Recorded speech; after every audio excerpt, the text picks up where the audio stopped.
8 तारीख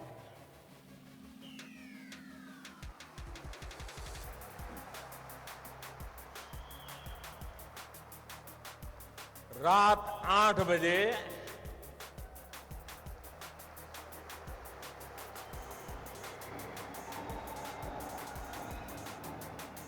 देश के करोड़ों लोग सुख चैन की नींद सो गए।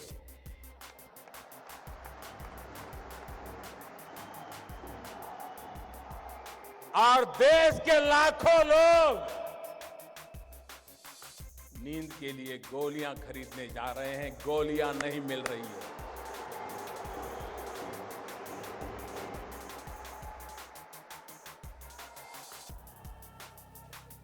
मेरे प्यारे देशवासियों, मैंने 8 तारीख रात को 8 बजे देश के सामने काले धन के खिलाफ, भ्रष्टाचार के खिलाफ मैं जो लड़ाई लड़ रहा हूं, देश जो लड़ाई लड़ रहा है, हिंदुस्तान का ईमानदार इंसान जो लड़ाई लड़ रहा है, उस दिशा में एक अहम कदम उठाया है।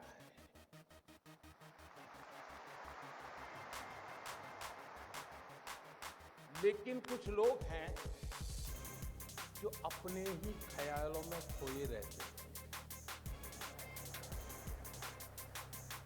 वे अपनी नाप पट्टी लेकर के ही किसी को नापते रहते हैं और उसमें फिट नहीं होता है तो देखते हैं कुछ गड़बड़। अगर इस देश के अर्थशास्त्रियों ने, इस देश के पल्सिस को समझ करके एनालिसिस करने वालों ने, ये पुरानी सरकारें, पुराने नेता, उनको नाप के तोलने के जो तराजू हैं, मेरे आने के बाद अगर बदल दिए होते तो ये दिक्कत नहीं आती।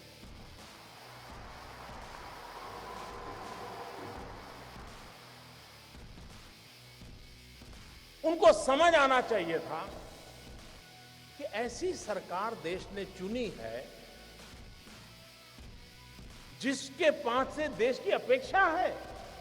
आप मुझे बताइए भाइयों बहनों, 2014 में आपने वोट दिया था, भ्रष्टाचार के खिलाफ दिया था कि नहीं दिया था? आप मुझे बताइए, आपने एक काम करने के लिए मुझे कहा था कि नहीं कहा था? काले धन के खिलाफ काम करने के लिए आपने मुझे कहा था कि नहीं कहा था? आपने मुझे कहा था तो मुझे करना चाहिए कि नहीं करना चाहिए?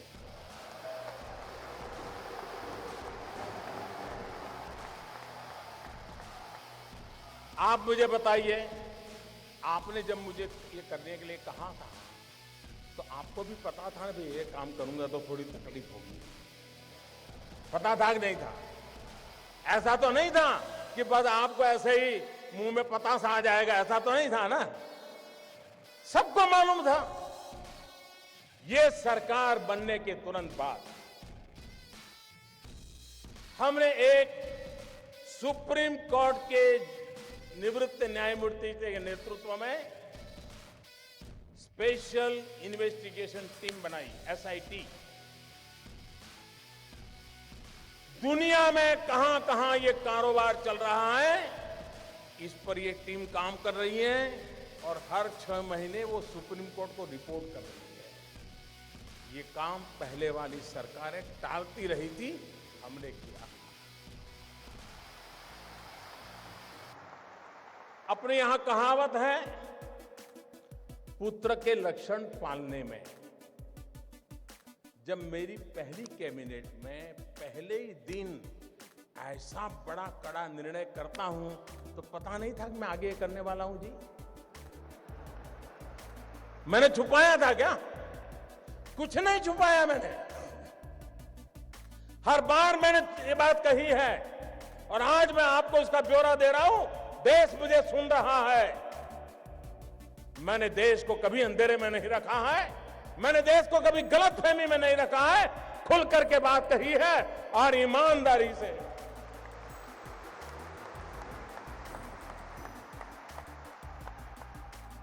भाइयों बहनों,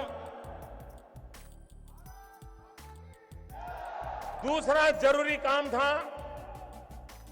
दुनिया के देशों के साथ पिछले 50-60 साल में ऐसे एग्रीमेंट हुए थे कि जिसके कारण हम ऐसे बंध गए थे कि हम कोई जानकारियां ही नहीं पा रहे थे।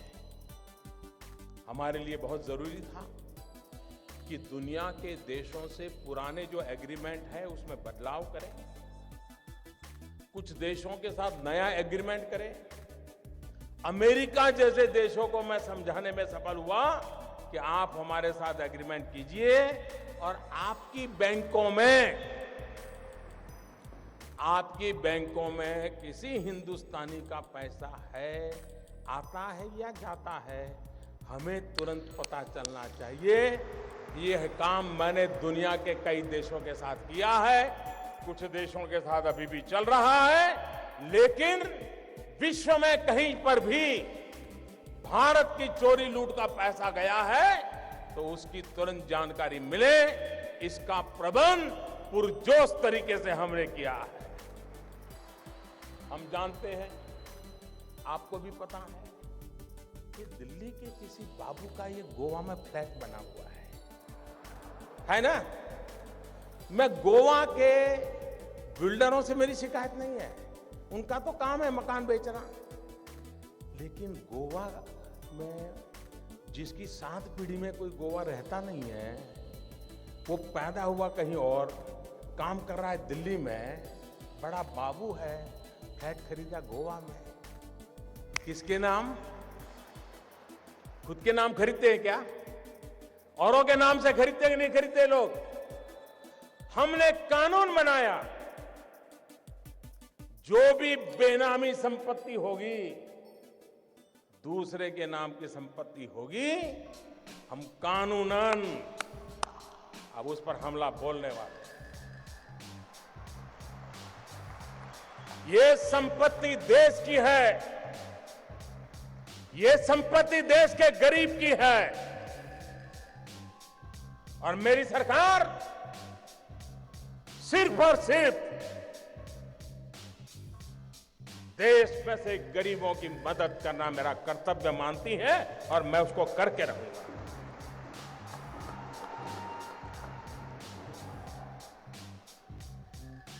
हमने देखा है, घर में शादी हो, ब्याह हो, कुछ काम हो,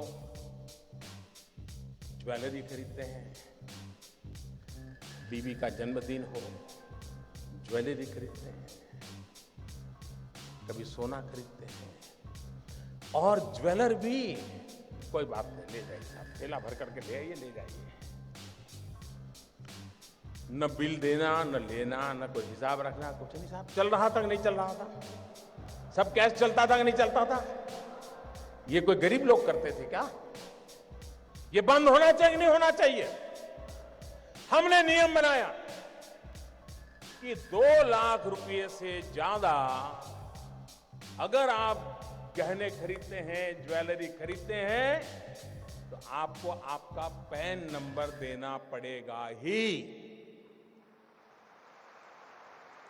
इसका भी विरोध हुआ था। आप हैरान होंगे, आधे से ज्यादा पार्लियामेंट के मेंबर, आधे से ज्यादा मुझे यह कहने के लिए आए थे कि मोदी जी ये नियम मत लगाओ, और कुछ लोगों ने तो चिट्ठी लिखित में मुझे चिट्ठी लिखने की हिम्मत की है। जिस दिन मैं उसको पब्लिक में करूंगा, शायद पता नहीं वो अपने इलाके में जा पाएंगे कि नहीं जा पाएंगे।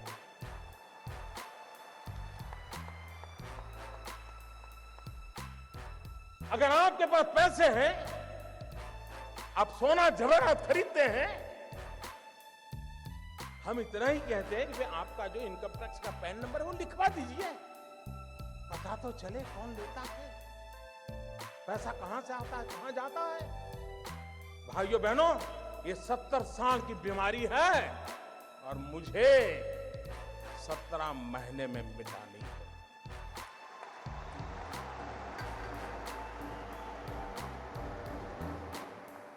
भाइयों बहनों,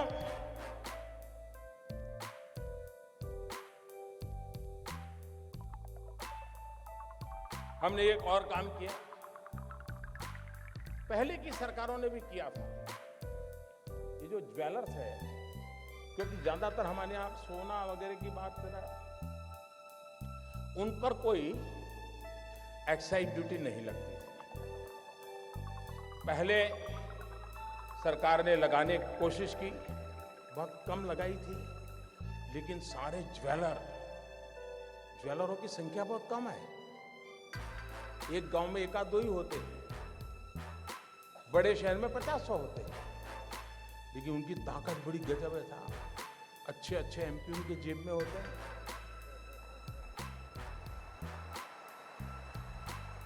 और ज्वेलरी पर जब एक्साइज लगाई तो मेरे पर इतना दबाव आया, एमपीओ का दबाव, डेलीगेशन, हमारे परिचित साहब, ये तो सब इनकम टैक्स वाले लूट लेंगे, ये तबाह कर देंगे, ऐसे ऐसे बताते थे। मैं भी डर गया, यार मैं ये करूंगा पता नहीं क्या हो जाएगा। मैंने कहा ऐसा करो भाई, 2 कमेटी बनाते हैं, वार्ता करेंगे, चर्चा करेंगे। सरकार की तरफ से उनको भरोसा था, ऐसे एक्सपर्ट कमेटी बनाई। पहले वाली सरकारों को ये प्रयास वापस लेना पड़ा था। साहब मैं ईमानदारी से देश चलाना चाहता, मैंने वापस नहीं लिया। मैंने ज्वेलरों को विश्वास दिलाया, कोई आपसे ज्यादती नहीं करेगा, और अगर कोई इनकम टैक्स वाला ज्यादती करता है, आपने मोबाइल फोन से उसका रिकॉर्डिंग कर लीजिए, मैं उसके खिलाफ काम करूंगा। ये कदम हमने उठाया। जिनको पता हो, ये सारा देख करके समझ नहीं आता था क्या मोदी क्या करेगा आगे। लेकिन अगर आप अपनी दुनिया में इतने मस्त थे कि और पॉलिटिकल पार्टी की तरह ये भी आकर के चला जाएगा, मैं भाइयों बहनों कुर्सी के लिए पैदा नहीं।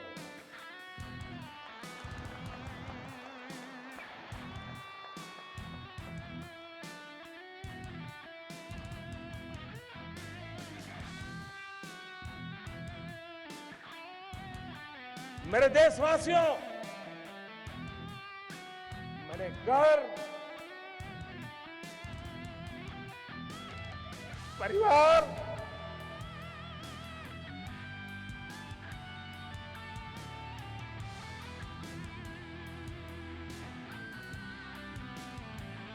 सब कुछ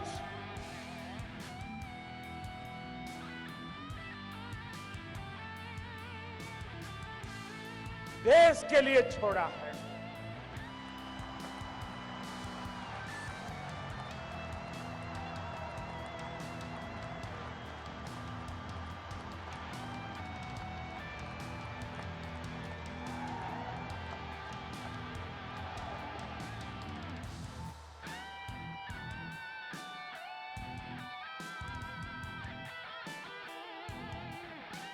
हमने दूसरी तरफ ये भी जोर लगाया, अच्छा कुछ लोग होते हैं मजबूरन कुछ गलत करना पड़ा हो, सब लोग बेईमान नहीं होते, सब लोग चोर भी नहीं होते, कि मजबूरन कुछ करना पड़ा हो, वे अगर उनको मौका मिले तो सही रास्ते पर आने को तैयार होते हैं। और ये संख्या बहुत बड़ी होती है। हमने लोगों के सामने स्कीम रखी कि अगर आपके पास ऐसे बेईमानी के पैसे पड़े हैं, गलत पैसे पड़े हैं, तो आप इस कानून के तहत जमा करा दीजिए, इतना दंड भर दीजिए। उसमें भी मैंने कोई माफी नहीं दी। लेकिन व्यापारी लोग चीजों को समझने में बड़े होशियार होते हैं। उनको समझ में आ गया कि ये मोदी है, कुछ गड़बड़ करेगा। आपको जानकर के खुशी होगी, आजादी के 70 साल में ऐसी योजनाएं कई बार आई। पहली बार 67,000 करोड़ रुपीज लोगों ने आकर के दंड समेत जमा कर दिए था। और 2 साल में टोटल सर्वे के द्वारा, रेड के द्वारा, डिक्लेरेशन के द्वारा 1.25 लाख करोड़ रुपया जो कहीं हिसाब में नहीं था, वो सरकारी खजाने में जमा हुआ है भाइयों। 1.25 लाख करोड़ का हिसाब आया है। ये 2 साल में किए हुए काम का मैं हिसाब आज गोवा की धरती से पूरे देश को दे रहा हूं मेरे भाई।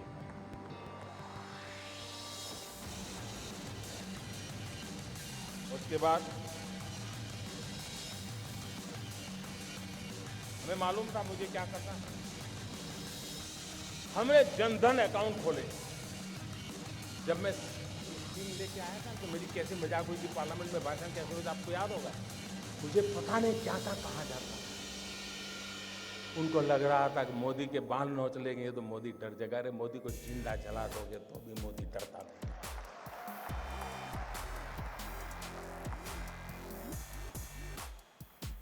उसके बाद हमने प्रारंभ में आकर के एक काम लिया, प्रधानमंत्री जनधन योजना के द्वारा गरीब से गरीब का बैंक अकाउंट खोलना। उस समय लोगों को समझ नहीं आया कि मोदी बैंक अकाउंट खोला कौन रहा है। अब लोगों को समझ आएगा कि इस बैंक अकाउंट का क्या फायदा होने वाला है।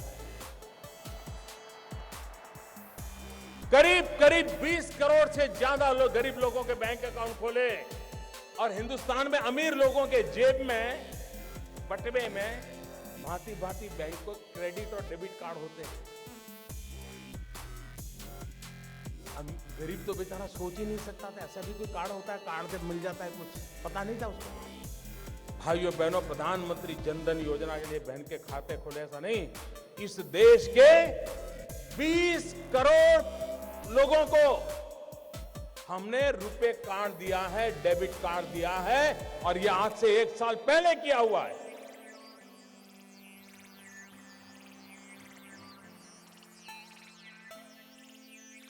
उस डेबिट कार्ड से अगर उसके खाते में पैसे हैं, वो बाजार से कोई भी चीज खरीद सकता है, उसकी व्यवस्था उसमें उपलब्ध है भाई। लेकिन लोगों ने कहा नहीं, जैसे हर पॉलिटिकल काम होता है वैसे ही पॉलिटिकल काम नहीं था। मैं धीरे धीरे धीरे देश की आर्थिक तबीयत सुधारने के लिए अलग अलग दवाइयां दे रहा है, धीरे धीरे डोज बढ़ा रहा था। मैं डोज धीरे धीरे बढ़ा रहा था। अब भाइयों बहनों, मेरे देश के गरीबों की अमीरी देखिए। मैंने तुमको कहा था 0 अमाउंट से आप खाता खोल सकते हो। एक बार आपका बैंक में पैर आना चाहिए बस। ये आर्थिक व्यवस्था में कहीं आप भी होने चाहिए।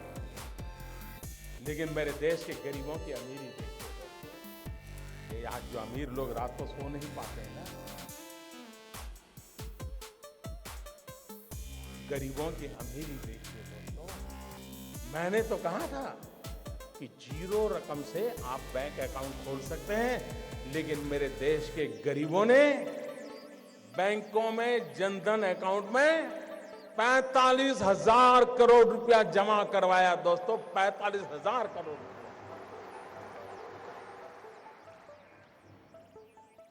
यह देश के सामान्य मानवी की ताकत को हम पहचाने। 20 करोड़ परिवारों को रुपए कार्ड दिया। फिर भी कुछ लोग मानते ही नहीं। उनको लगता था यार कोई राजनीतिक गोटी बिठा देंगे तो हो जाएगा मामला। हमने एक बहुत बड़ा सीक्रेट ऑपरेशन किया। मनोहर जी वाला तो मैं नहीं कर सकता।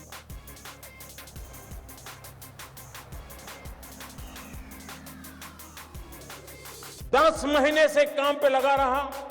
एक छोटी विश्वस्त टोली बनाई, क्योंकि इतनी नई नोटें छापना, नोटें पहुंचाना बड़ा कठिन, चीजें छिपाना बड़ा सीक्रेट रखना, वरना ये लोग ऐसे होते हैं साहब, पता चल जाए तो साहब अपना कर लेंगे। और 8 तारीख रात 8 बजे देश का सितारा चमकाने के लिए एक नया कदम उठा लिया दोस्तों। और मैंने उस रात को भी कहा था कि इस निर्णय से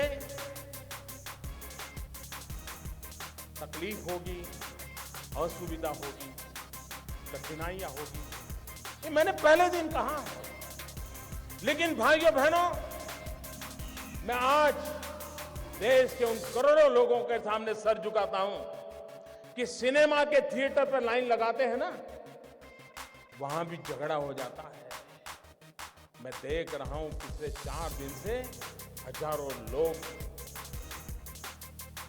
पैसों के लिए कतार खड़ा के खड़े हैं, लेकिन हर एक के मुंह से एक ही आवाज आ रही है कि ठीक है, मुसीबत हो रही है, तकलीफ हो रही है, पैर दुख रहे हैं, लेकिन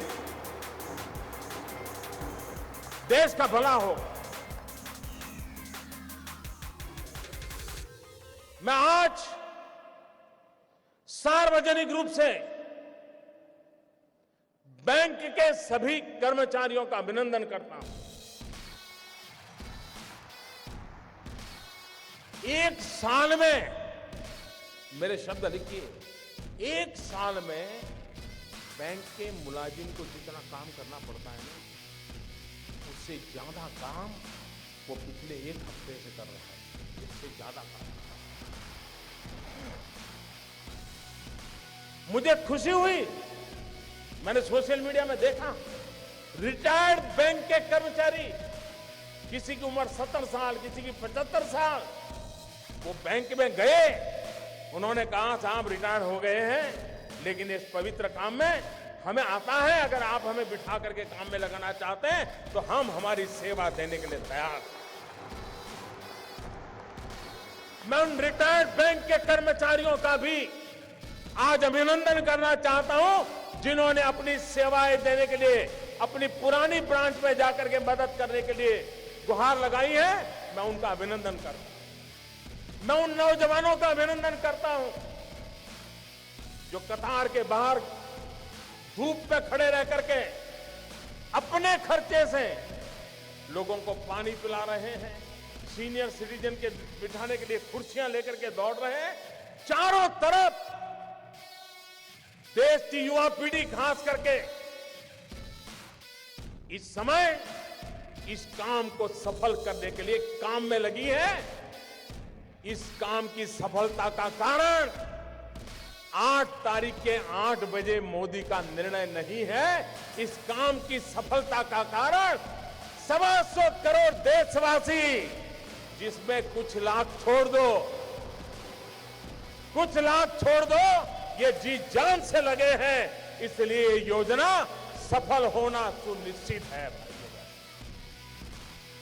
मैं दूसरी बात बताना चाहता, मुझे बताइए, हमारे देश में मतदाता सूची, वोटर्स लिस्ट, सभी पॉलिटिकल पार्टियां मतदाता सूची बनाने में काम करती है कि नहीं करती? सरकार की सभी लोग काम करते हैं कि नहीं करते? सारे टीचर्स करते हैं कि नहीं करते? उसके बावजूद भी जिस दिन पोलिंग होता है, शिकायत आती है कि नहीं आती है? मेरा नाम निकल गया, हमारी सोसाइटी का नाम निकल गया, मुझे वोट नहीं देने देते। मुसीबत आती है कि नहीं आती है? इतना सारा ओपन होने के बाद भी तकलीफ आती है कि नहीं आती है? भाइयों बहनों, हमारे देश में चुनाव होता है। चुनाव में तो क्या करना होता है? जाना, बटन दबाना, वापिस आना, इतना ही करना है ना। तो भी इस देश में करीब करीब 3 महीने, 90 दिन तक चुनाव का काम चलता है, 90 दिन तक। और उसमें सारा पुलिस तंत्र, सीआरपीएफ, एसआरपी, बीएसएफ, गवर्नमेंट का हर मुलाजिम, पॉलिटिकल पार्टी के करोड़ों करोड़ों कार्यकर्ता, सब लोग 90 दिन तक दिन रात मेहनत करते हैं, तब जाकर के हमारे जितने बड़े देश का चुनाव संपन्न होता है।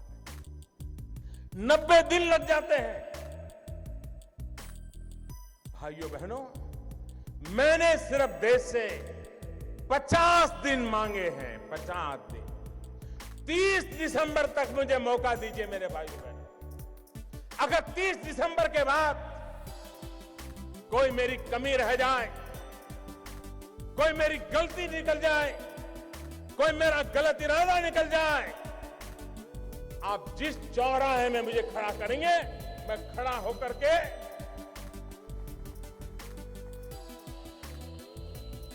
देश जो सजा करेगा वो सजा भुगतने के लिए तैयार हूं।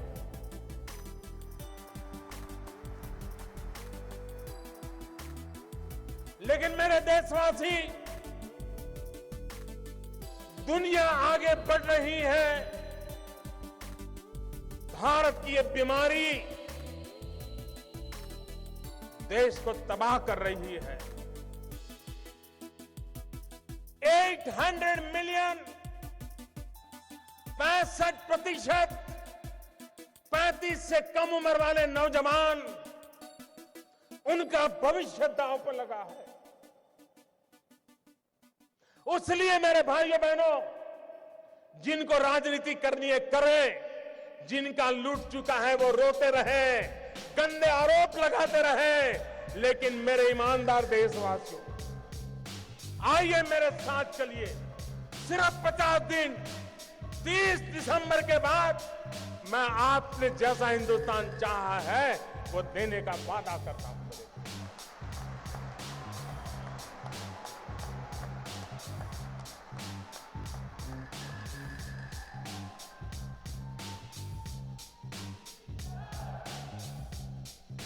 मेरे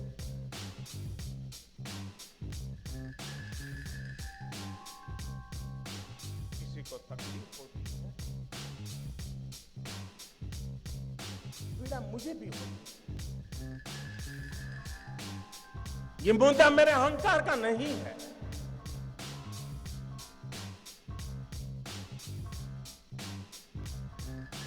भाइयों बहनों,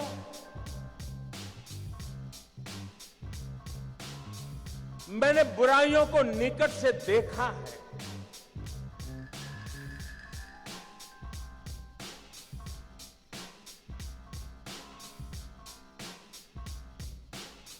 देशवासियों की तकलीफ समझता हूं, उनकी मुसीबत समझता हूं,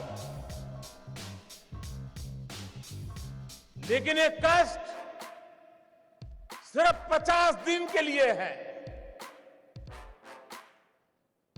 50 दिन के बाद हम सफाई में सफल हो गए, और एक बार सफाई हो जाती है ना, तो छोटा मोटा मच्छर भी नहीं आता है मेरे प्यारे ना, छोटा मोटा मच्छर भी नहीं।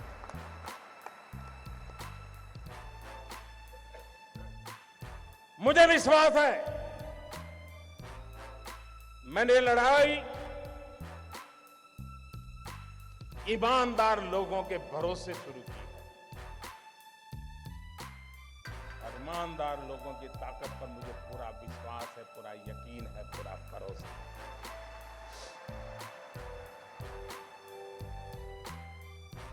और आप कल्पना नहीं कर सकते कैसे कैसे लोगों का डूब रहा है। मां गंगा को भी आश्चर्य हो रहा है। कल जो चवन्नी नहीं डालते थे, आज वो नोटे बहाने आ रहे हैं। वो गरीब विधवा मां मोदी को आशीर्वाद देती है कि बेटा, कभी बेटा या बहू देखते नहीं थे, कल आए थे 2.5 लाख बैंक में जमा कराने के लिए। उन गरीब विधवा माओं के आशीर्वाद देश की सफलता के यज्ञ को आगे बढ़ाएंगे। और आपने देखा कैसे कैसे लोग 2G स्कैम, कोयला स्कैम, अरबों खरबों, मालूम है ना साहब, मालूम है ना। आज 4,000 रुपया बदलने के लिए लाइन में खड़े रहना पड़ता है जी।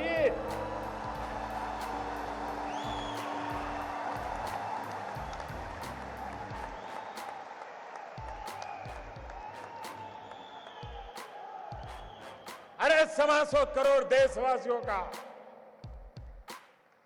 प्यार न होता, विश्वास न होता,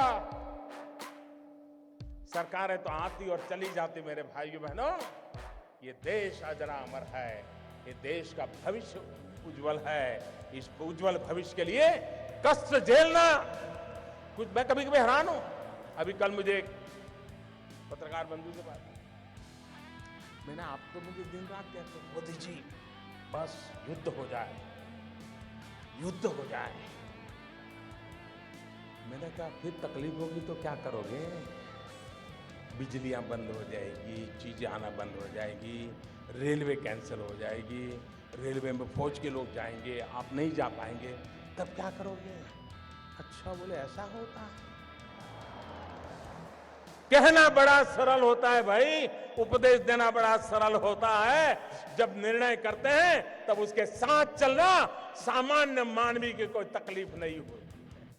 मैं देशवासियों को एक और कहना चाहता हूं, इन दिनों बहुत लोगों की इस भ्रष्टाचार या काले धन के मुद्दे पर बोलने की हिम्मत नहीं है, क्योंकि जो भी बोला है पकड़ा जाता है। क्या तुझ कुछ दान में काला है? हर कोई हंसते हुए चेहरे बोल रहा है नहीं मोदी जी ने अच्छा किया, अच्छा किया।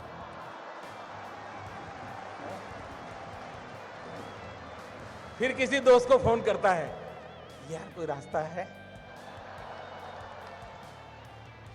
फिर वो कहता है यार मोदी जी है, सारे रास्ते बंद कर दिए। इसलिए अफवाहें फैलाते हैं। एक दिन अफवाह फैलाई थी, नमक महंगा हो गया। अब बताइए भाई, 500 की नोट और 1000 की नोट, कोई है जो 1000 की नोट लेके नमक लेने जाता है? ये इसलिए किया जाता है कि उनको मालूम है कि उनका लूट रहा है। 70 साल से जमा किया हुआ महंगे से महंगे ताले लगाए थे।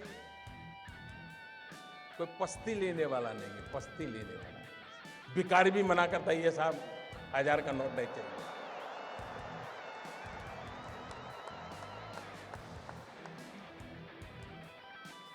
भाइयों बहनों, ईमानदार को कोई तकलीफ नहीं है। कुछ लोग अपनी नोट कहते हैं, मुझे सच मालूम नहीं, लेकिन चर्चा चल रही है, कहते 450 में बेच रहा है, कोई 500 की नोट, कोई 300 में दे रहा है। मैं देशवासियों को कहता हूं, आपका 500 रुपये में से एक नया पैसा कर्म करने की ताकत किसी की नहीं है। आपका 500 रुपया मतलब 499 एंड 100 पैसा पक्का।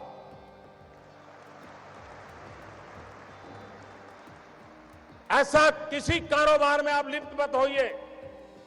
कुछ बेईमान लोग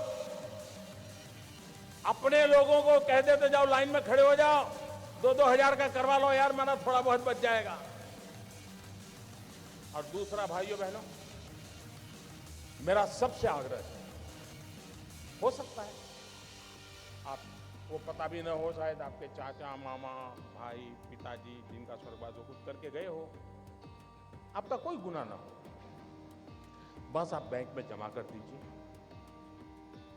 जो भी दंड देना है दंड दे दीजिए, आप मुख्य धारा में आ जाइए, सबका भला है।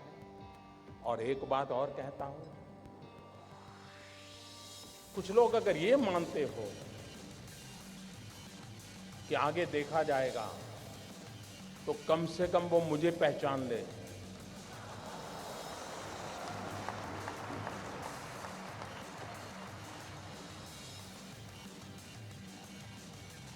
देश आजाद हुआ तब से अब तक का आपका कच्चा चिट्ठा मैं खोल दूंगा। जिनके पास ये बेईमानी का है वो मान के चले कागज का टुकड़ा है, वो ज्यादा कोशिश ना करें, ज्यादा कोशिश ना करें, वरना सरकारी मैं इसके लिए अगर 1 लाख नए लड़कों को नौकरी देनी पड़ेगी तो दूंगा और कोई इसी काम में लगाऊंगा। लेकिन देश में ये सारा कारोबार बंद चल रहा है, उसको बंद करना है। और अब लोग मुझे समझ गए हैं। इतने दिन उनको समझ नहीं आया, लेकिन जरा एक डोज ज्यादा आया तो समझ आया। लेकिन ये एंड नहीं है, ये पूर्ण विराम नहीं है। मैं हाथ खुल करके कहता हूं, ये पूर्ण विराम नहीं है। देश में भ्रष्टाचार, बेईमानी बंद करने के लिए मेरे दिमाग में और भी कई प्रोजेक्ट चल रहे हैं।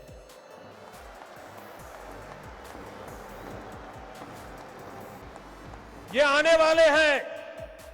ये ईमानदार लोगों के लिए मैं कर रहा हूं जी। देश के गरीब लोगों के लिए कर रहा हूं। मेहनत करके जिंदगी गुजार रहे हैं।